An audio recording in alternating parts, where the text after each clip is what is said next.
Chapter का नाम है ray optics and optical instrument.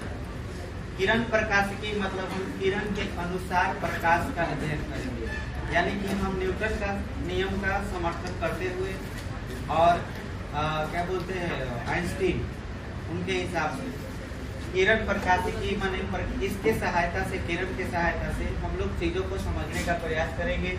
प्रकाशिकी यंत्र का मतलब होता है ये वैसा डिवाइस जो प्रकाश पर ही काम करता है। तो सबसे पहला जो डिवाइस है वो तो मानव नेत्र है। हम लोग का जो नेत्र है वो एक डिवाइस ही है, लेकिन ये डिवाइस किस चीज़ से काम करता है? लाइट से। तो ये लाइट से कैसे काम करता है इसके बारे में भी पढ़ेंगे हम लोग। फिर दूरबीन के बारे में पढ़ेंगे, सूक्ष्मदर्शी के बारे में पढ़ेंगे। ये ऑप्टिकल इंस्ट्रूमेंट है, लेकिन उससे पहले हम लोग को किरण प्रकाशिकी से संबंधित घटनाओं को पढ़ना होगा। और इसमें आता है दो चीज़, एक प्रकाश का परावर्तन आता है और एक आपका अपवर्तन। एक 10th क्लास में पढ़े हुए होंगे। तो देखो प्रकाश के परावर्तन बहुत ही नॉर्मल चीज़ है, इससे तुम्हारा सवाल नियम से कुछ नहीं बनेगा। सबसे ज़्यादा ध्यान हमको परावर्तन के बाद अपवर्तन पर देना है, अपवर्तन से सवाल खूब बनेगा, ठीक है। और इसके बाद इसमें भी आपको दर्पण और लेंस के बारे में जानना है, तो इसी को हम लोग बारी बारी से पढ़ेंगे, ठीक है। तो सबसे पहले आप लोग लिख लीजिए प्रकाश का परावर्तन। लिखिए reflection of light, reflection of light, प्रकाश का परावर्तन। बोले प्रकाश का परावर्तन, प्रकाश का परावर्तन।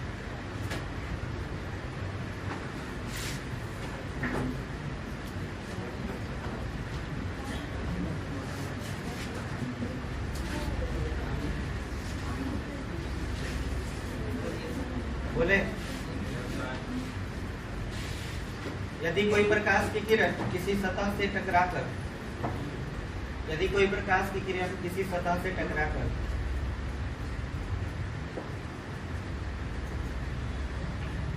वापस लौट जाती है, यदि कोई प्रकाश की किरण किसी सतह से टकराकर, यदि कोई प्रकाश की किरण किसी सतह से टकराकर वापस लौट जाती है, वापस लौट जाती है,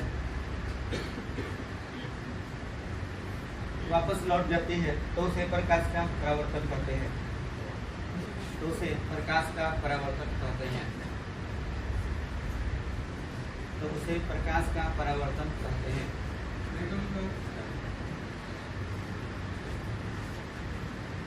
तो उसे प्रकाश का परावर्तन कहते हैं।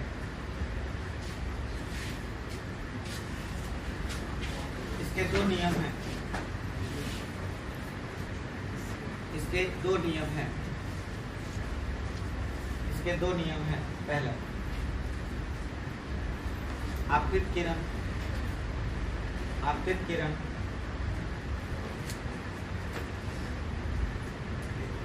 परावर्तित किरण, परावर्तित किरण और आपतन बिंदु पर डाला गया विलंब। आपतित किरण, परावर्तित किरण और आपतन बिंदु पर डाला गया विलंब, आपतन बिंदु पर डाला गया विलंब, तीनों एक ही तल में होते हैं, तीनों एक ही तल में होते हैं, तीनों एक ही तल में होते हैं, तीनों एक ही तल में होते हैं। नंबर 2, नंबर 2, आपतन कोण परावर्तन कोण के बराबर होता है, आपतन कोण परावर्तन कोण के बराबर होता है, आपतन कोण परावर्तन कोण के बराबर होता है। तो I बराबर R लिख सकते हैं, अर्थात I बराबर R। देखो तुम लोग जो है अभी जो लिखा है इसका कोई मतलब नहीं है, सब मैंने बिना मतलब के है। पहला नियम तो कोनो यूज नहीं है, सीधे सीधे समझ लो।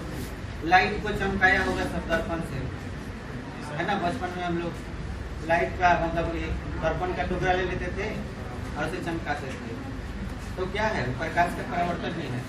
तो प्रकाश के परावर्तन में आपको ज़्यादा दिमाग नहीं लगाना है, बहुत इजी चीज़ है। कोई भी बच्चा जो है जो इसके बारे में जानता हो वो बता देगा यहाँ प्रकाश के परावर्तन क्या है। जैसे मान के चलो कि दर्पण है, दर्पण के अलावा कोई भी चीज़ हो, जैसे प्रकाश का किरण आया तो अगर इस पर आया तो आने के बाद जाहिर सी बात है कि यहाँ पर उतना ही कोण से वो भागेगा। समझ में आया? जितना कोण पर ही टकराया है उतना ही कोण से ये क्या होगा, भागेगा। यही प्रकाश का क्या है, परावर्तन है। आपतित हुआ और परावर्तित हो गया। अब आप ध्यान दीजिए, जहाँ पर आपतित होता है उस बिंदु का नाम, अगर ये बिंदु O है तो इसका नाम है कौन सा बिंदु, आपतन बिंदु। बस इस नाम उनका आपको जानकारी होना चाहिए कि जिस बिंदु पर किरण आया उसका नाम है आपतन बिंदु। जो किरण आ रही है उसे क्या कहते हैं, आपतित किरण। ये आपतित किरण हो गया, ठीक है। और जो किरण जा रही है इसका नाम क्या है, परावर्तित किरण, ठीक है। अच्छा, इसके बाद आप समझिए यहाँ पर अगर हम 90 डिग्री का कोण बना दें, ठीक है, तो इसका नाम क्या है, अभिलंब। अभिलंब के लिए हम प्रायः n लिखते हैं क्योंकि n का मतलब नॉर्मल होता है और नॉर्मल का ही हिंदी क्या होता है, अभिलंब। अब यहाँ पे जो कोण बना अभिलंब और आपतित केंद्र, इसको कहेंगे आपतन कोण। इसका नाम क्या है, आपतन कोण। और इसको सूचित करेंगे किस चीज से, I से। और ये कोण जो हुआ ये परावर्तन कोण हुआ, ये परावर्तन कोण हो गया। इसको सूचित करेंगे किस चीज से, R से। बोलो समझ में आई? और हई जो चीज देख रहे हो इसको हम लोग कहेंगे परावर्तक सतह। परावर्तक माने यही परावर्तित कर रहा है तो इसलिए परावर्तक सतह, या आप इसे क्या बोल सकते हैं, तल बोल सकते हैं। अब इसके रूप में ये परावर्तक सतह कितने तरह का हो सकता है, तो तीन तरह से। बराबर हो सकता है, ऊंच हो सकता है, या खाल हो सकता है। बोलो इसके अलावा कुछ हो सकता है, ऊंच होगा नहीं तो खाल होगा, नहीं तो क्या होगा, बराबर।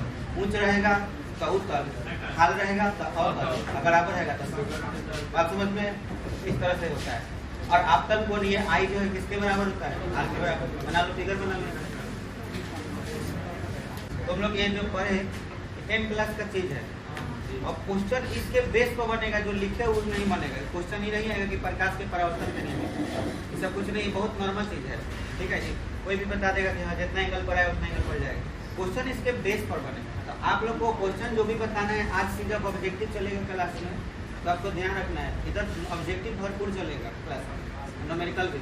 तो उसमें हाथ उठाना है, खाली अपना मुंह नहीं चलाना है। क्या चलाना है, हाथ चलाना है। हाथ को ऐसे ऊपर चलाना है, लेके निकाल के फेंकना है। मतलब कि ऑप्शन ए हो तो ए पर हाथ उठाना है, बी हो तो बी पर हाथ उठाना है। सोच के अपना जवाब देना है, ठीक है। टाइम ज़्यादा देर का नहीं दिया जाएगा, जो पूछा जाए उसके हिसाब से। तो आपके सामने इसके बेस पर हम कुछ क्वेश्चन दे रहे हैं। जैसे ये क्वेश्चन, आपतित किरण सतह से 30 डिग्री का कोण बनाते हुए आपतित होती है, या आपतित होता है, तो परावर्तन कोण होगा, ठीक है। और आपको ध्यान से सोच के हाथ उठाना है। ए पर कितना लोग है, ए पर 4-5 आदमी है। बी ए पर आप थे, फिर से ए पर क्या है, ए पर फिर से हाथ उठे। बहुत बढ़िया, वाह वाह वाह दोस्तों, बहुत अच्छा, तुम लोग बहुत अच्छा सोच रहे हो, मुझे बहुत गर्व है तुम लोगों को। Option number B, option number B, मुझे यहाँ पर भी बहुत गर्व है। बी ऑप्शन है। देखिए एक बात समझ लीजिए, ऑब्जेक्टिव सवाल में नो जैसे ऐसी नहीं होता है अपना कैसे बदल लेना है, कौन अपन रूप बदलता रहता है, गिरगिटी जैसा रूप नहीं बदलना है। एक बार एगो क्लियर हो गया तो बात कर, हाँ लो बी होगा, सी होगा। एक बार आंसर क्लियर हो गया तो हो गया, क्योंकि परीक्षा में OMR सीट मिलेगा तो काला एक बार कर किया जाता है। एक बार हो गया तो हो गया, बस खत्म, दूसरा चांस नहीं मिलता है उसमें। अब व्हाइटनर भी यूज नहीं करना है, व्हाइटनर यूज किए तो वो रद्द हो जाएगा। बात समझ लीजिए, उसमें पहले ही लिखा रहता है। एक बार फाइनल हो गया, ए फाइनल हो गया। बी पर कितना लोग हैं, सी। कुछ लोग ऐसे हैं जो ए पर भी हाथ उठाए थे और सी पर, यहाँ से कम यही तो देख रहे हैं ना, सी वाले पर भी मुझे बहुत गर्व है, बहुत अच्छा, वेरी गुड। और डी पर है कोई? चलिए अब देखिए मजेदार बात, आपतित किरण सतह से 30 डिग्री। सवाल को ठीक से समझना चाहिए कि सवाल क्या कह रहा है। अब देखो सवाल क्या कर रहा है, एक सतह खींच दिए, तो सतह खींच देने के बाद अब सुनो क्या कर रहा है, ध्यान से समझो। सतह से 30 डिग्री का कोण, हई सतह है, सतह से 30 डिग्री का कोण एगो आपतित किरण आया होगा, और सतह से कितना का कोण बनाया होगा, 30 डिग्री का कोण बनाते हुए आपतित होता है। तो परावर्तन को तो सोच भाई अभिलंब हो गया, तो हम बोले हैं कि आपतन कोण इसको कहते हैं और परावर्तन कोण इसको कहते हैं। आई तो सतह से न बनाया है। अब सोचो भाई लंब होता है तो भाई पूरा एंगल कितना है 90, अगर भाई 30 होगा तो भाई कितना होगा 60, कभी न 60 30 90 होगा। अब 60 डिग्री, अब आपतन कोण जो है परावर्तन कोण के क्या होता है बराबर होता है, तो ये 60 होगा तो ये भी 60, इसलिए आंसर नंबर होगा सी। बात बुझाया? तो सी वाले खुश हो जाएं क्योंकि आप लोग बहुत अच्छा जवाब दिया है अंदाज तौर पर। अगला प्रश्न आपके सामने रहा, ये बताइए, सोच के जवाब देना है। एक बार क्लियर जो हो गया उसके बाद दोबारा नहीं उठाएगा। हाँ, ए वाला लोग हाथ तक उठाएगा सोच के पहले।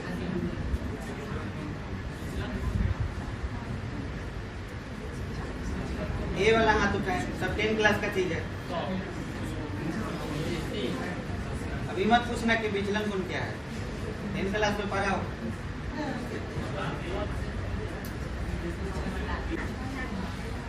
हाँ रेडी जी, तो ए पर बताएं लोग। ए पर ऐसे उठा है, ऐसे मतलब कि इसके ऊपर जा ही नहीं सकता है, इससे ज्यादा तो तुम्हारा मूड उठा हुआ है।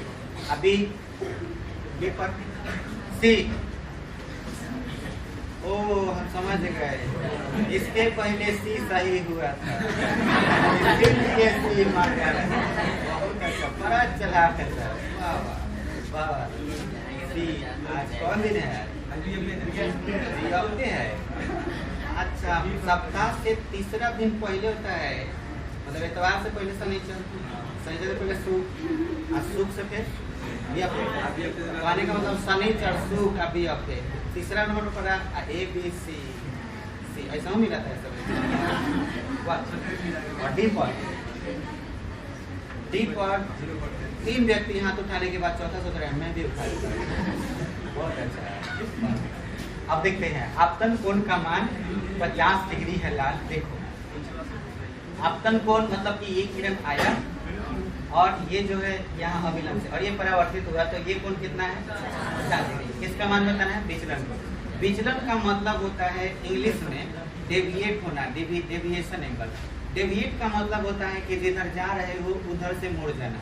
अब जैसे मान लो कि तुम जा रहे हो गारखा चौक पर, तुम्हारा दोस्त रास्ता में भेटा गया, यानी कहाँ हेने चौक, तो घुमा दिया, मतलब दूसरे रोड में घुमा दिया, तो जितना एंगल पर घुमाएगा वही है डेविएशन। समझ में आया? जैसे ये आ रहा था इधर, एक सतह का किया, कहाँ का कि इधर कहाँ, ये तो फाड़ते हुए इधर जा रहा था, है ना इसको, लेकिन बेचारे को मिल गया दर्पण, तो दर्पण का किया कि इसको इधर घुमा दिया। कहाँ जा रहा था? इधर जा रहा, और ये घुमा दिया इधर। तो बोलो ऐसे जा रहा था, घुमा दिया इस साइड में, इधर घुमा दिया, तो बोलो है ना बीच का एंगल हुआ, और ये जितना घुमाएगा इसी को हम लोग क्या कहते हैं? विचलन को डेविएट कर देगा। जो वास्तविक पथ होता है उससे जितना कोई घुमा दे वही विचलन कोण है। अब ध्यान दें, ई 50 है, ठीक है, अगर ई 50 है तो हईयो कितना होगा 50, ई तो बात है। अगर हई 50 है तो हई कितना होगा 40 होगा। अब सुनो, ये किरण सीधे जा रहा था, देखो सीधे किरण बना लो। अब देखो हईयो किरण क्या है? सीधा ही है, ये भी सीधा है, ये भी सीधा है, दोनों सीधा है, तो बोलो हई कौन शीर्षाभिमुख हुआ? तो अगर ई 40 हुआ तो ये भी क्या होगा 40। अब सोचो हई 50 है तो हई कितना होगा? ये 50 था, ये 40, 40 40 40 कितना होता है 80 डिग्री। लग रहा है कि आंसर क्या होगा? कोई नहीं, क्या है? तुम्हें लगा कि 180 है, लेकिन ये ब्रैकेट नहीं होता है, काटी तो आंसर क्या हो जाएगा? डी। कितना कितना सभी समझेगा? ओ 180, खाली 80 है, आंसर 80 डिग्री होगा। और सी वाला लोग बहुत मजे से हाथ उठाया था, तो फिर सही हो जाएगा। बहुत अच्छा। नेक्स्ट क्वेश्चन ये रहा, बताओ तीसरा।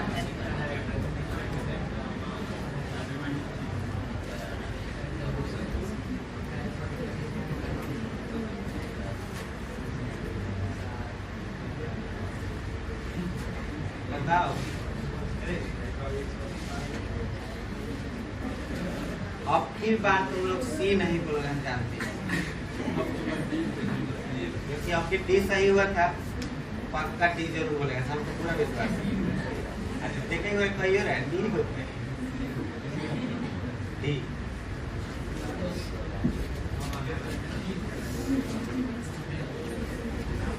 चलो हो गया, बन गया है, हो गया। ए बी ए पर बी जब बने तो ऊपर क्या है, बी पर ए वाला लोग उठाओ फिर से यहाँ, उसके बाद बी, 3 4 आदमी इधर से, बी में कोई नहीं है, सी हम जानते नहीं है, डी पर जरूर नहीं आंसर, डी वाह तुम लोग जिस तरह के इंसान हो ना,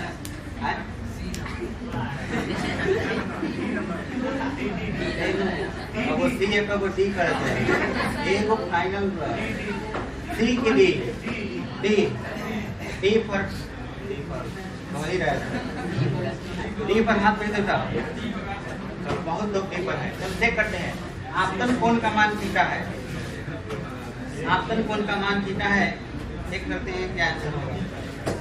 ये हो गया 70 और इस पर कोई किरण आपतित हुआ तो ये जो है आपका आपतित किरण, और ये क्या हो गया परावर्तित किरण, ठीक है। अब ध्यान दीजिए ये वाला कोण कितना है, आपतन कोण का मान थीटा है। अब लोग जानते हैं कि अगर ये थीटा है तो ये वाला ऐसे आगे बढ़ाएंगे तो भाई पूरा कोण को हम लोग क्या बोलते हैं, विचलन कोण, इसी को विचलन कोण कहा जाता है। अगर ये थीटा है तो बोलो हाई कितना होगा, 90 माइनस थीटा। अब बोलो हाई वाला शीर्षा भी कौन होगा, ये 90 माइनस थीटा। अब चलो ये थीटा तो ये भी थीटा, तो ये वाला कितना, ये वाला 90 माइनस थीटा, दोनों को जोड़ेंगे तबे ना मिलेगा 90 90 थीटा थीटा 2 थीटा, इसलिए 180 माइनस 2 थीटा। बहुत अच्छा कहा तुम लोग, बहुत अच्छा सोचा तुम लोग, ठीक है, वेरी गुड। क्वेश्चन नंबर 4 बताइए इसका आंसर क्या हो। एक दो गो दर्पण है जो 60 डिग्री के कोण पर झुका हुआ है और इस पर एक प्रकाश का किरण 70 डिग्री के कोण पर आ रहा है, तो हैंग आ गया तो बताओ थीटा का मान क्या होगा।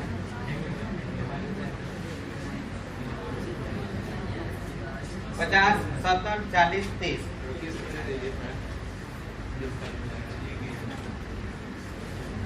कौन लगा दो क्या दिक्कत है, एक जरूर है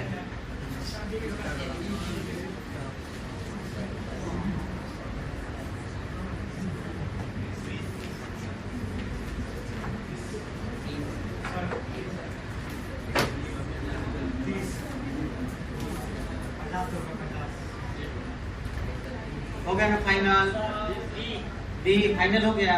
चलो ए पर हाथ उठाओ, ए वाला लो, 3 4 5 ए पर और कोई तो क्या है रे, ए पर बी, वाह बहुत अच्छा, वाह ये तरीका हाथ उठाने, वेरी नाइस। सी और डी, डी पर पहले का डी पर सही कर लग रहा हम लोग क्या दिमाग है। जब देखते हैं पहली बात आपतित किरण है ये, और ये कौन सी किरण है, परावर्तित, तो यहाँ अभिलंब खींच गए।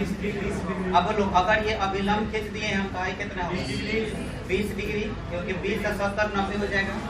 अच्छा ये 20 का है, यो 20 तो बोलो है कितना, ये 70 होगा। एक त्रिभुज बना, एक त्रिभुज में तीनों कोण जोड़ के कितना होता है 180, तो 60 का 70 हो ये गया, तो है कितना होगा 50 होगा। अब बताओ ये 50 डिग्री हो गया, अगर ये 50 हुआ तो भाई अभिलंब का काम कर रहा है, अगर ये अभिलंब का काम कर रहा है तो भाई 50 का है कितना 40, अगर ये 40 तो है कितना 40 डिग्री। आंसर हो जाएगा सी। बुझाया, दोस्तों बहुत अच्छा आंसर दे रहे हैं sir, very good. Last question ये बताओ फिर, ये बहुत आसान क्वेश्चन है, ये और जरूर तुम लोग का सही होगा।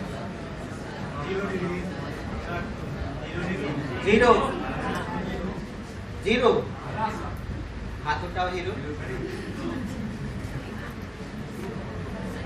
पूरा। वो हाय करता है।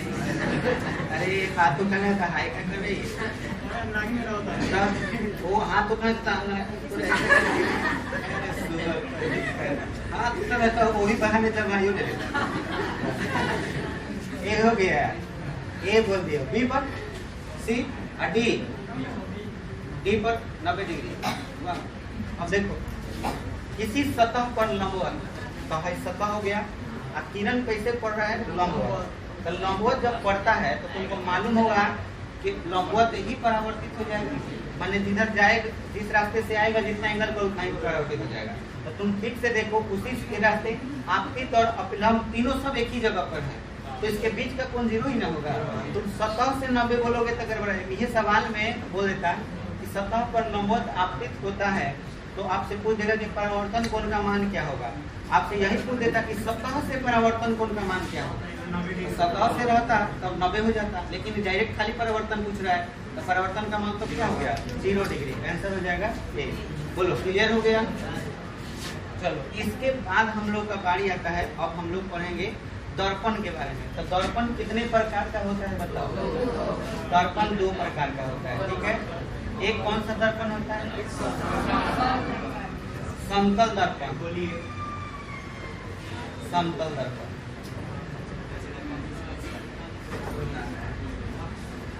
और एक जो होता है वो क्या होता है गोलीय दर्पण होता है। अब गोलीय दर्पण कितने प्रकार का होता है ये 2 प्रकार का होता है। एक होता है उत्तल दर्पण एक होता है अवतल दर्पण।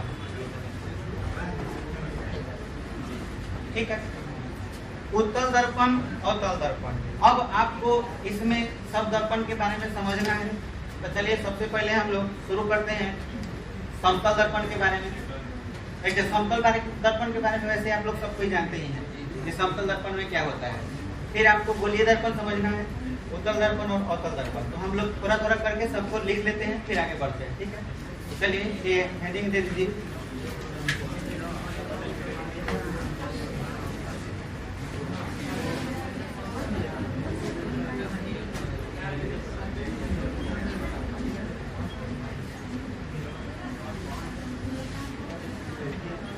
हो गया दर्पण हेडिंग देकर के ये नोट कर लीजिए।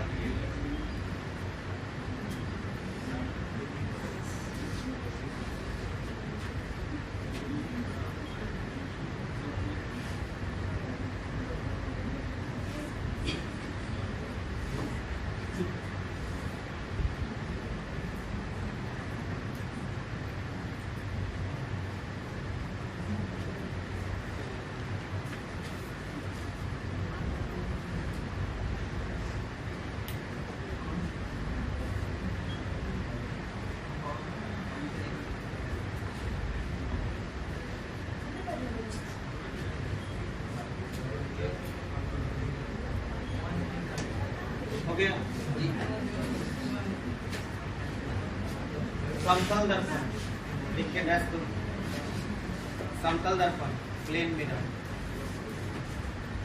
समतल दर्पण प्लेन मिरर।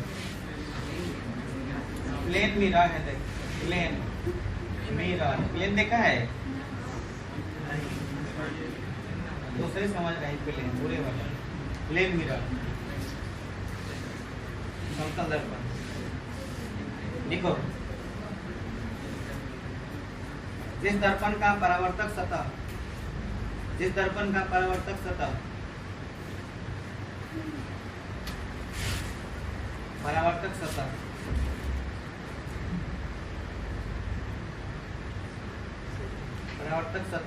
प्रत्येक जगह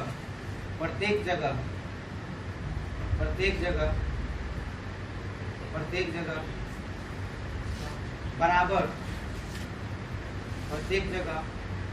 तल के रूप में हो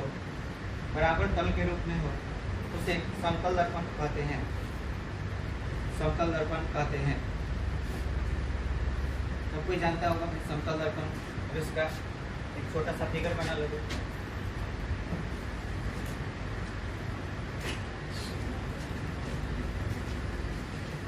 ठीक है, कौन सा दर्पण हो गया भाई? समतल दर्पण। इधर क्या रहेगा? वस्तु। इधर क्या रहेगा? प्रतिबिंब।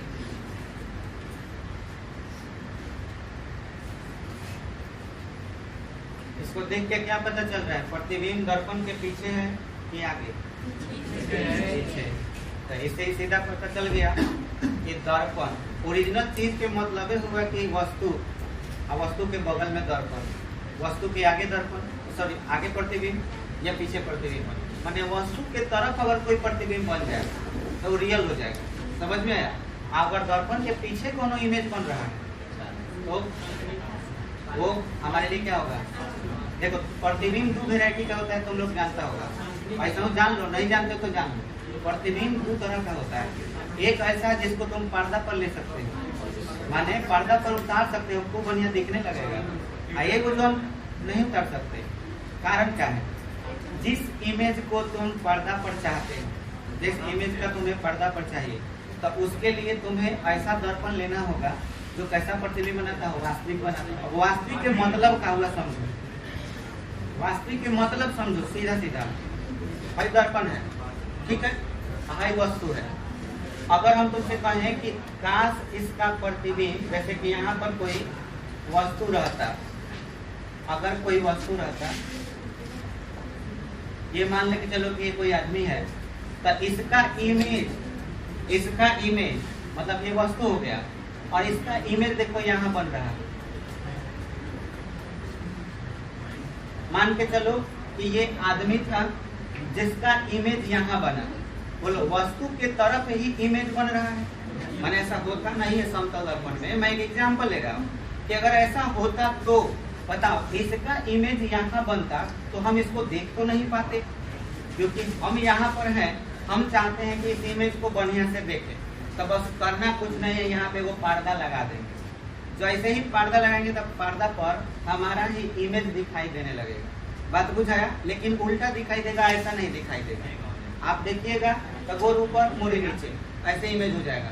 तो कहने का मतलब है कि ये इमेज तुम पर्दा पर इसलिए प्राप्त कर पाए क्योंकि प्रतिबिंब तो तुम्हारे तरफ ही बन रहा है, वस्तु के तरफ ही बन रहा है।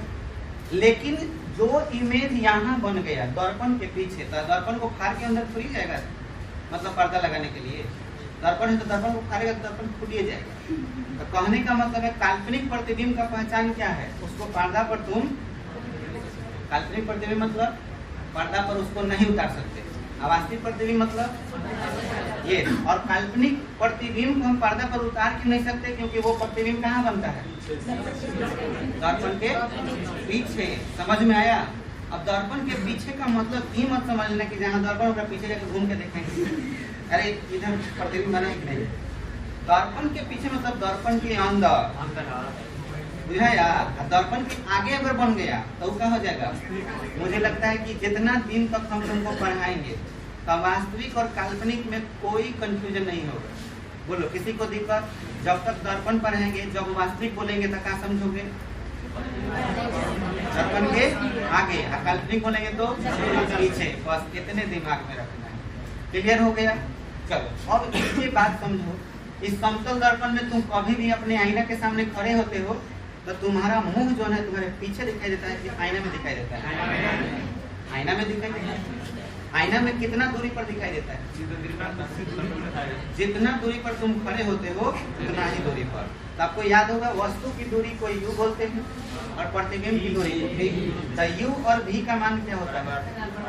बराबर। एगो चीज तो ये हो गया कि वस्तु की दूरी जो है प्रतिबिंब की दूरी के क्या होती है? बराबर होती है। एक और चीज काल्पनिक प्रतिबिंब बनता है, ये दो गुण हो गया।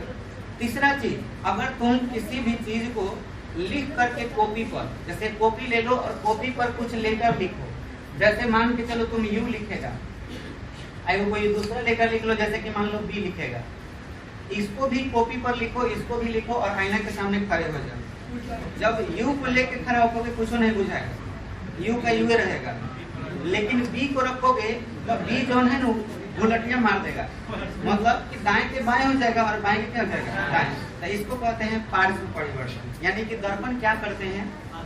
पार्श्व परिवर्तन करते हैं, मतलब कि दायां भाग बाएं तरफ हो जाता है, बायां भाग दाएं तरफ हो जाता है। बोलो बात समझ में आ गई?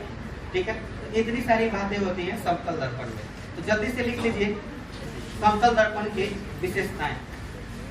समतल दर्पण की विशेषताएं, समतल दर्पण की विशेषताएं। नंबर 1,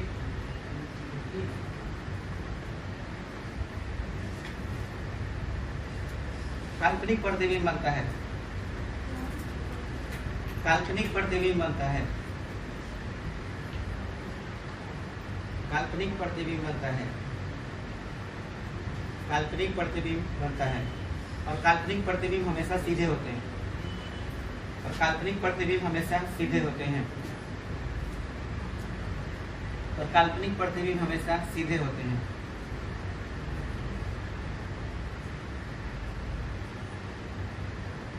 काल्पनिक प्रतिबिंब हमेशा सीधे होते हैं। हो गया। दूसरा,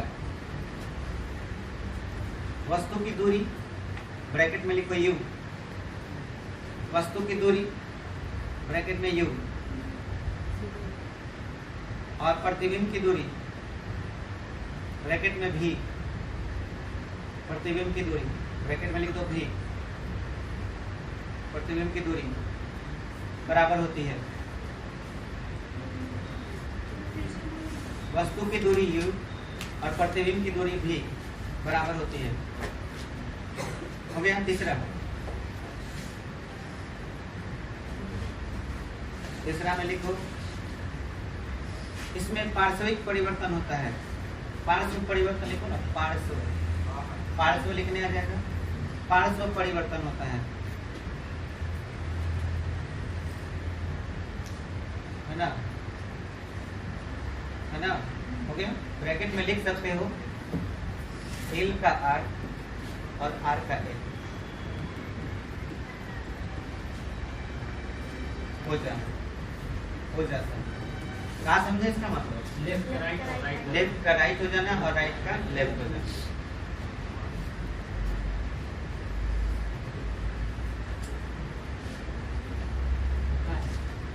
हो गया। कुछ ऐसा चीज बता रहे हैं जो तुम्हारे सवाल एग्जाम में या कंपटीशन के व्यू से आता है। समतल दर्पण से कुछ ऐसी अनोखी बातें ध्यान दें। ये हो गया पहला बात कि तुम्हें अगर दर्पण में अपना पूरा प्रतिबिंब देखना है, तुम अपना पूरा फोटो देखना चाहते हो प्रतिबिंब, तो दर्पण की लंबाई जो होनी चाहिए वो तुम्हारे लंबाई के आधा होना चाहिए। क्या समझे? अगर तुम अपने आप को पूरा 16 देखना चाहते हो, 16 का मतलब कोर से लेके सर तक आप चाहते हैं कि आप कितना खूबसूरत हैं, आप पूरा अपने आप को देखें इसे दर्पण में, तो इसके लिए आपको दर्पण का हाइट कितना होना चाहिए? आपका जितना भी हाइट है उसका हाफ, तब जाकर के आप अपने आप को बहुत अच्छे से देख पाइएगा। बोलिए क्लियर हो गया? बराबर हो तो भी देख लोगे, बराबर होगे तो और अच्छा से देख लोगे, यो देख लोगे कहाँ पूरा हुआ है, कहाँ कड़िया है, सब कुछ समझ रहा है। चलो अब आगे नेक्स्ट बात तो समझो। समतल दर्पण में कुछ खास चीजें जो एग्जाम के व्यू से, ये एग्जाम के व्यू से नहीं था, ऐसे ही मजाक किए। दूसरा चीज है एग्जाम के व्यू से, दर्पण जब आगे पढ़िएगा खोलिए तो थोड़ा बहुत आपको याद होगा भूतल और अवतल दर्पण के बारे में। उसमें वक्ता त्रिज्या, आपको फलाना चिलाना ढिमका बहुत सारा चीज होता है। तो कहने का मतलब है कि आप यहाँ पे अगर इस दर्पण को देखें, भूतल दर्पण है और ये अवतल दर्पण है, सॉरी अवतल, और ये अवतल दर्पण का ये मुख्य अक्ष है। ये प्रकाश की किरण जैसे ही आपतित होती है तो ये क्या करता है ना कि घुमाने का काम करता है, किरण को इधर टर्न कर देगा। टर्न जब करता है, सब डिटेल में समझाएंगे, अभी दर्पण पढ़ेंगे। अभी फिलहाल समतल दर्पण से संबंधित कुछ खास बात बता रहे हैं। ये जितना टर्न करता है, तो टर्न करने का मतलब हुआ कि यहाँ पे ये मुड़ा हुआ दर्पण है, इसीलिए ना टर्न कराया। अच्छा, जितना टर्न कराता है तो इस पॉइंट से लेके यहाँ तक जो डिस्टेंस होता है, इसको फोकस दूरी F कहा जाता है। क्या बोलते हैं? फोकस दूरी F। इस पॉइंट को हम फोकस बोलते हैं, F capital F। Small f का मतलब ये वाला दूरी। समझ में आया? तो दो ऑब्जेक्टिव सवाल रहेगा तुमको इससे, दोनों में से कोई एक। बहुत बढ़िया प्रश्न है ये। समतल दर्पण की फोकस दूरी कितनी होती है? समतल दर्पण, अब इसके जगह पर कौन बोला? 0 बोला। देखो बाबू, बहुत बढ़िया सवाल है ये, इतना आसान नहीं है। समतल दर्पण का लॉजिक समझो, ये मुड़ा हुआ दर्पण है इसलिए इसको मोड़ पाया, लेकिन मुड़न हुआ नहीं हो तभी ना वो समतल दर्पण होता है। तो ये दर्पण अगर सीधा हो जाए, ठीक है, एकदम सीधा हो जाए ऐसे। अब तुम सोचो, भाई मान के चलो कि इसका मुख्य अक्ष है, भाई पी है, ठीक है।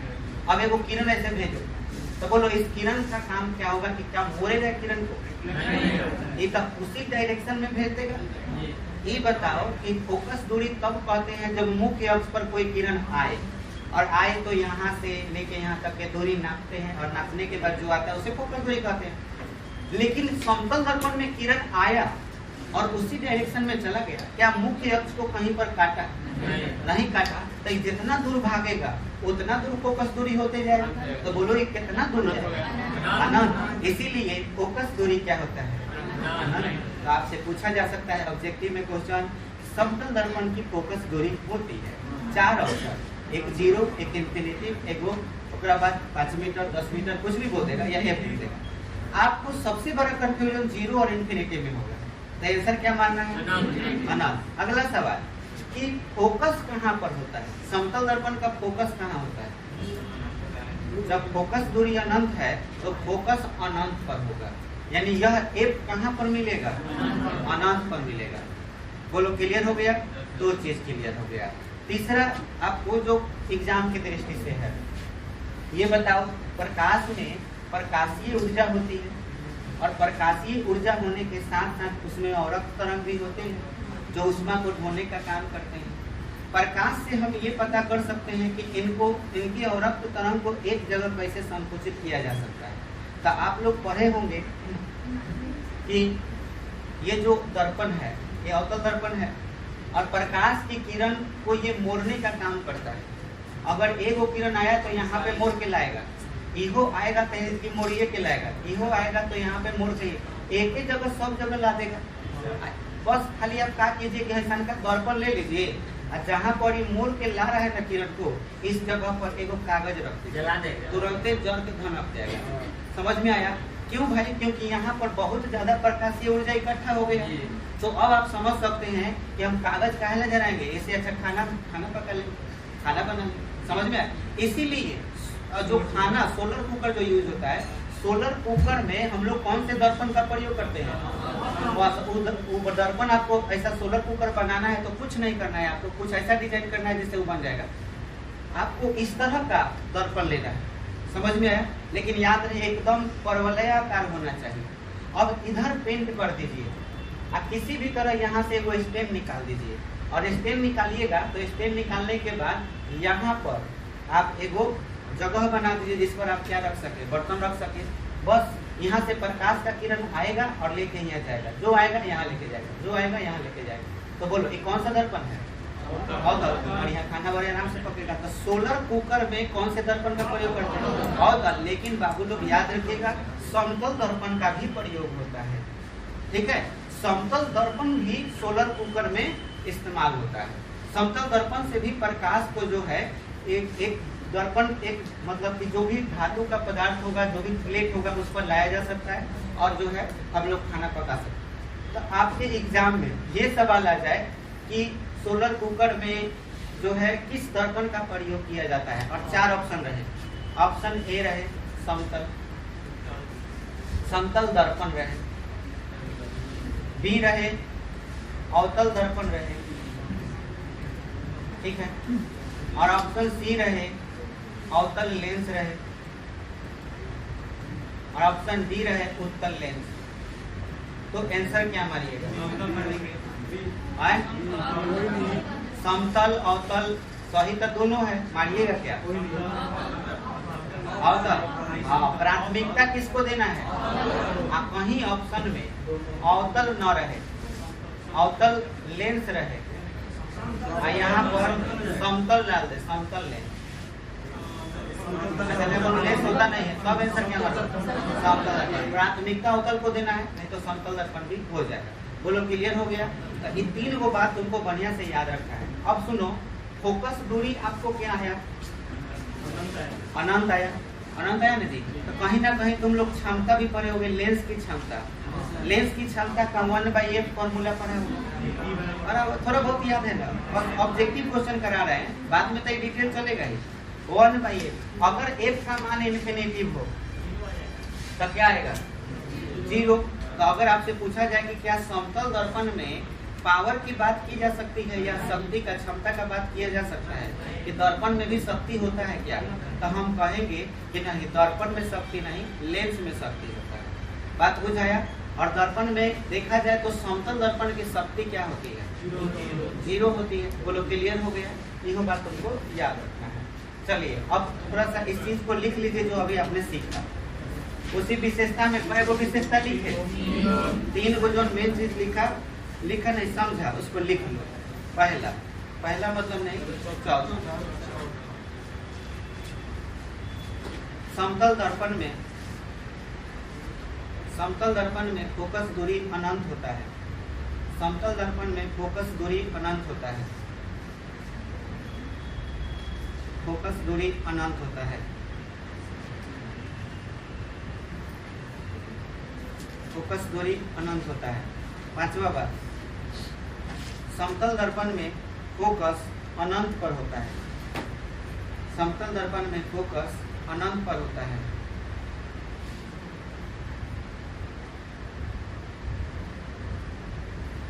समतल दर्पण में फोकस अनंत पर होता है।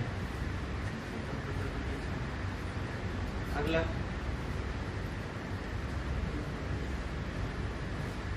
सोलर कुकर में समतल दर्पण अथवा अवतल दर्पण का प्रयोग होता है। समतल दर्पण अथवा अवतल दर्पण का प्रयोग होता है। समतल दर्पण अथवा अवतल दर्पण का प्रयोग होता है। ठीक है। अब ऑब्जेक्टिव क्वेश्चन आता रहेगा तो थोड़ा बहुत जो छूटा होगा वो सब आपको हम बताते रहेंगे, लेकिन ये समतल दर्पण का टॉपिक खत्म। ठीक है। अब आपको गोलीय दर्पण पढ़ना है, तो गोलीय दर्पण कल हम लोग करेंगे। कल जो है इसको बढ़िया से खत्म किया जाए गोलीय दर्पण।